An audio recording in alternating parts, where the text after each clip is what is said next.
ഇടുക്കി തൊടുപുഴയിൽ വിദ്യാർത്ഥികൾ മുങ്ങിമരിച്ചു. തൊടുപുഴ മുട്ടം അരുവിക്കുത്ത് വെള്ളച്ചാട്ടത്തിലാണ് അപകടമുണ്ടായത്. മുരിക്കാശ്ശേരി സ്വദേശി ഡോണൽ ഷാജി, പത്തനംതിട്ട സ്വദേശി അക്സ റെജി എന്നിവരാണ് മരിച്ചത്. തൊടുപുഴ മുട്ടം എഞ്ചിനീയറിംഗ് കോളേജിലെ വിദ്യാർത്ഥികളാണ് ഇരുവരും.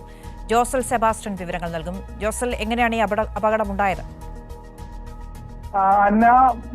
മുട്ടം അരുവിക്കുത്ത് വെള്ളച്ചാട്ടത്തിലാണ് രണ്ട് എഞ്ചിനീയറിംഗ് കോളേജ് വിദ്യാർത്ഥികൾ മുങ്ങി മരിച്ചത്. മുട്ടം എഞ്ചിനീയറിംഗ് കോളേജ് വിദ്യാർത്ഥികളായ ഇടുക്കി മുരിക്കാശ്ശേരി തേക്കിൻപണ്ട് കൊച്ചുകരോട്ട് ഡോണൽ ഷാജി, കൊല്ലം തലവൂർ മഞ്ഞക്കാല പള്ളിക്കിഴക്കേതിൽ അക്സ റെജി എന്നിവരാണ് മരിച്ചത്.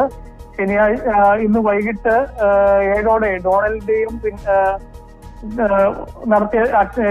ഫയർഫോഴ്സ് നടത്തിയ തെരച്ചിലാണ് രണ്ടുപേരുടെയും ഈ മൃതശരീരം കണ്ടെത്തിയത്. ഇവർ കുളിക്കാൻ ഇറങ്ങിയതാണ് എന്നാണ് നമുക്ക് അറിയാൻ സാധിക്കുന്നത്. ഇവർ മുട്ടം എഞ്ചിനീയറിംഗ് കോളേജിലെ വിദ്യാർത്ഥികളാണ്.